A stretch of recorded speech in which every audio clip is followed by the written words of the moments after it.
तो देखिए बारिश जबरदस्त तरीके से हो रही है और यही बारिश लोगों के लिए मुसीबत बन गई है। देखिए इस वक्त आधे से ज्यादा हिंदुस्तान में मानसून का जो रौद्र रूप है वो लगातार देखने को मिल रहा है। पहाड़ से लेकर मैदान तक हर ओर हाहाकार मचा हुआ है, लोग त्राहिमाम कर रहे हैं। केरल की वायनाड की बात करें तो यहां पर अभी भी सर्च ऑपरेशन जारी है। कोशिश ये हो रही है कि जो लोग अभी भी मलबे में दमे हैं, अगर किसी की सांसें चल रही है तो उसे बचाया जा सके। लापता लोगों की तलाश में अभी जवान जो है वायनाड में डटे हुए हैं, लगातार वहां पर रेस्क्यू ऑपरेशन को आगे बढ़ाया जा रहा है। इसके अलावा हिमाचल की बात करें तो कुल्लू के में भी कुदरत ने जबरदस्त तरीके से तबाही मचाई। यहां पर भी हर ओर लोग जो है काफी परेशान नजर आ रहे हैं। उत्तराखंड के कई हिस्सों में जल प्रहार देखने को मिल रहा है। इसके अलावा केदार घाटी की बात करें तो यहां पर 7,000 लोगों का रेस्क्यू जो है अब तक किया जा चुका है। केदार घाटी में अभी भी हजारों लोग फंसे हुए हैं और इसलिए वहां पर रेस्क्यू ऑपरेशन को अभी भी अंजाम तक पहुंचाने की कोशिश हो रही है। आज फिर से देश के कई हिस्सों में रेड अलर्ट जारी किया गया है। सतर्क रहने की चेतावनी बार बार मौसम विभाग की तरफ से दी जा रही है। केरल से लेकर दिल्ली एनसीआर तक चेतावनी जारी कर दी गई है मौसम विभाग की तरफ से। मौसम के मूड में अभी बदलाव नहीं, यानी कि अभी जो है मौसम करवट नहीं ले सकता है, यह भी कहा गया। यानी कि मुसीबत जिस तरीके से देखने को मिल रही है वो आगे भी देखने को मिल सकती है। अगली खबर क्या है, आगे रुख करते हैं। देखिए लगातार आपको हिमाचल, उत्तराखंड, वायनाड तमाम तस्वीरें आप तक हम पहुंचा ही रहे हैं। लेकिन ये जो कहर इस वक्त बरप रहा है भारी बारिश की वजह से, ना सिर्फ भारत में बल्कि विदेशों में भी देखने को मिल रहा है। कई देश ऐसे हैं जो कि हाईटेक देश है, हाईटेक शहर है, लेकिन इसके बावजूद भी वहां पर बारिश लोगों की मुसीबत बढ़ाते हुए नजर आ रही है। शहर के शहर डूब चुके हैं। क्या तस्वीरें विदेशों से सामने आ रही है, किस देश से क्या तस्वीर सामने आ रही है, आपको उस रिपोर्ट के जरिए बताते हैं।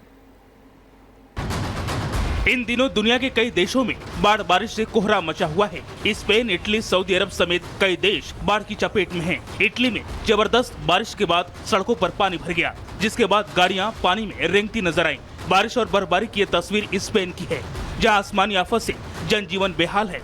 हालात इस कदर खराब हो चुके हैं कि लोगों का घरों से निकलना मुश्किल हो गया है। सिर्फ इटली और स्पेन ही नहीं, इस साल सऊदी अरब भी बारिश की मार झेल रहा है। सऊदी की सड़कों पर पानी इतना ज्यादा है कि लोगों को गाड़ी चलाने में भी दिक्कतों का सामना करना पड़ रहा है। जाजान की सड़कें किसी नदी से कम नहीं लग रही हैं, हर तरफ पानी ही पानी है। चीन और पाकिस्तान में भी बारिश से त्राहिमाम मचा हुआ है। चीन के कई शहरों में बारिश के चलते बाढ़ जैसे हालात हैं, तो वहीं पाकिस्तान के लाहौर में बारिश से बुरा हाल है। तूफान से प्रलय की यह तस्वीर दक्षिण अमेरिका के फ्लोरिडा की है, जहाँ तेज हवाओं के साथ आई आंधी में भारी तबाही हुई। Bureau report, Republic Bharat.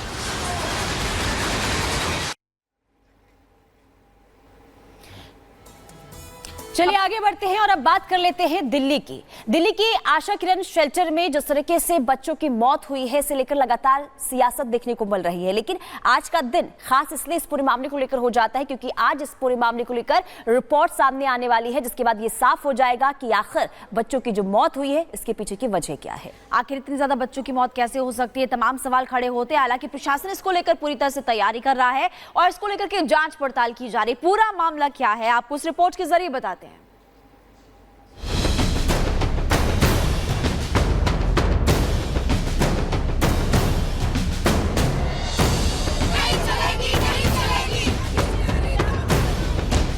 Shelter home में मौत, जांच के आदेश के साथ पल्ला झाड़ सरकारी बयान, विरोध प्रदर्शन और फिर सियासी आरोप प्रत्यारोप। दिल्ली के आशा किरण होम में मासूमों की मौत के बाद भी हमेशा की तरह तस्वीरें कुछ यही नजर आई। दिल्ली के शेल्टर होम में 20 दिनों के भीतर 14 लोगों की मौत को लेकर हंगामा मचा हुआ है। इस सियासी बयानबाजी और आरोप प्रत्यारोप के बीच आज सबकी नजरें रिपोर्ट पर है। उस रिपोर्ट पर जो बताएगा कि कैसे 14 लोगों की मौत हो गई। इस रिपोर्ट के जरिए उन वजहों का खुलासा हो सकता है। इस रहस्यमय तरीके से मौत के मामले को लेकर कई सवाल उठ रहे हैं, जिसमें सबसे बड़ा सवाल है कि शेल्टर होम में मौतों का जिम्मेदार कौन है। सच भले ही जांच के बाद सामने आए, लेकिन शेल्टर होम किन हालात में चल रहे थे। शेल्टर होम की निगरानी वाले प्रमुख पद खाली पड़े हैं। राजकुमार आनंद समाज कल्याण मंत्री थे। 10 अप्रैल को इन्होंने मंत्री पद से इस्तीफा दे दिया। इसके बाद से इस विभाग के हेड का पद खाली है। ऐसा इसलिए क्योंकि सीएम अरविंद केजरीवाल तिहाड़ जेल में बंद है और इसी वजह से नए मंत्री की नियुक्ति नहीं हुई है। अब जांच और कार्रवाई की बात कही जा रही है, या फिर यूं कहें कि इसके जरिए पल्ला झाड़ने की कोशिश हो रही है। अगर ऐसा नहीं तो सरकार इतनी देर से क्यों जागी? क्योंकि शेल्टर होम की हकीकत जान चौंक जाएंगे। आशा किरण होम की क्षमता महज 250 लोगों की थी, जबकि यहाँ 980 मरीज थे और 450 वर्कर। यही वजह है कि इस आशा किरण होम को मौत का शेल्टर कहा जा रहा है।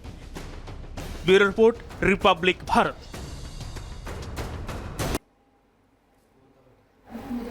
चलिए आगे बढ़ते हैं, बात कर लेते हैं लखनऊ टू स्पेस। दरअसल भारत ने इंडो यूएस स्पेस मिशन के लिए अपना मुख्य अंतरिक्ष यात्री चुन लिया है। ग्रुप कैप्टन शुभांशु शुक्ला इस मिशन के लिए मुख्य अंतरिक्ष यात्री होंगे। भारतीय स्पेस एजेंसी इसरो ने इंटरनेशनल स्पेस स्टेशन मिशन के लिए शुभांशु शुक्ला को भेजने का फैसला लिया है। यह मिशन भारतीय मानव अंतरिक्ष कार्यक्रम के लिए फायदेमंद तो होगा ही, साथ ही इससे इसरो और नासा के बीच अंतरिक्ष उड़ान को लेकर सहयोग के लिए भी रिश्ते की शुरुआत हो जाएगी। भारतीय वायुसेना के ग्रुप कैप्टन शुभांशु शुक्ला अंतरिक्ष में उड़ान भरने के लिए तैयार हैं। आपको बता दें, कैप्टन शुक्ला को इसरो और अमेरिकी अंतरिक्ष एजेंसी नासा के संयुक्त अंतरिक्ष मिशन के लिए चुना गया है। इस साल अक्टूबर के बाद वो कभी भी इस मिशन के तहत इंटरनेशनल स्पेस स्टेशन जा सकते हैं। अगर कैप्टन शुक्ला इस मिशन के तहत अंतरिक्ष जाते हैं तो पिछले 40 साल में वो ऐसा करने वाले भारत के दूसरे अंतरिक्ष यात्री होंगे। इससे पहले राकेश शर्मा 1984 में सोवियत मिशन के साथ अंतरिक्ष में गए थे। इसरो ने शुक्रवार को एक्सोसोम 4 मिशन के लिए कैप्टन शुभांशु शुक्ला के साथ ग्रुप कैप्टन प्रशांत बालाकृष्णन नायर का चयन किया। शुक्ला प्राइम अंतरिक्ष यात्री होंगे, जबकि नायर को बैकअप के लिए चुना गया है। अगर किसी वजह से वो नहीं जा पाए तो नायर उनकी जगह लेंगे। रिपब्लिक भारत ने ग्रुप कैप्टन शुभांशु के परिवार से बात की। बहुत ही मेहनती, बहुत हार्ड वर्किंग, बहुत ज़्यादा हार्ड वर्किंग बेटा है मेरा, और हर को जो करता भी है उसको भी हैंडल करना वो जानता है। ये पहले रसिया में भी कर चुके हैं इस तरह की ट्रेनिंग, परंतु 5-6 महीने की शायद अमेरिका में भी ट्रेनिंग है, वो वहाँ पर ट्रेन करेंगे। कब तक है सर मिशन पे जाने की तैयारी, कब तक है? अब ये तो उनकी तरफ से, नासा की तरफ से डिसाइड होगा। इसरो ने कहा कि ग्रुप कैप्टन शुभांशु शुक्ला और ग्रुप कैप्टन बालाकृष्णन नायर अगले 8 हफ्ते तक मिशन से जुड़ी ट्रेनिंग करेंगे। आपको बता दें, शुक्ला और नायर इंसानों को अंतरिक्ष में ले जाने वाले भारत के पहले अंतरिक्ष मिशन गगनयान में शामिल हैं। हालांकि ये मिशन अगले साल अंतरिक्ष में जाएगा। Bureau report, Republic Bharat. चलिए अब आपको बताते हैं कि किस मिशन के लिए शुभांशु जा रहे हैं। निजी स्पेस कंपनी एक्सियोम स्पेस का चौथा मिशन है, और देखिए आपको लगातार हम बता रहे हैं कि मिशन अमेरिकी अंतरिक्ष एजेंसी नासा के साथ ये शुरू होने जा रहा है। अंतरिक्ष यान स्पेसएक्स रॉकेट के जरिए लॉन्च होने वाला है और इंटरनेशनल स्पेस स्टेशन यान पहुंचते हुए नजर आएगा। शुभांशु शुक्ला के साथ पोलैंड, हंगरी, अमेरिका के भी यात्री शामिल है और मिशन अक्टूबर 2024 के बाद ही लॉन्च हो पाएगा। तो ये आपको बता रहे हैं किसी मिशन के लिए वो जाने वाले, और इसके अलावा उनके परिवार वालों ने क्या कुछ कहा था, कैसे खुशी जाहिर की, वो तो आपने सुना ही। चलिए आगे बढ़ते हैं खबरों में और रुख करते हैं दुनिया सुपरफास्ट का।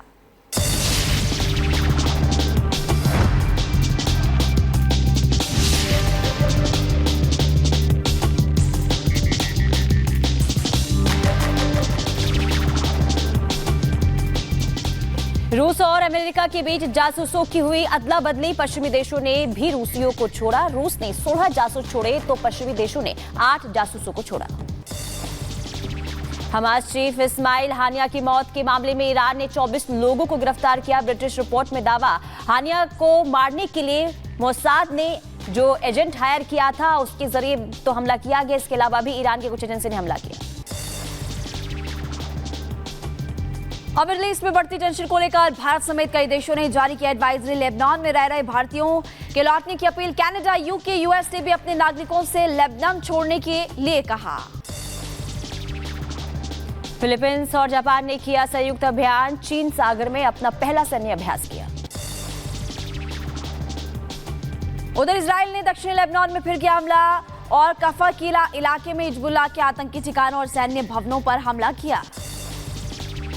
इजरायली डिफेंस फोर्स ने वेस्ट बैंक पर हमला किया है। आपको बता दें कि सैनिकों पर गोलीबारी करने वाले एक बंदूकधारी को मार गिराया गया।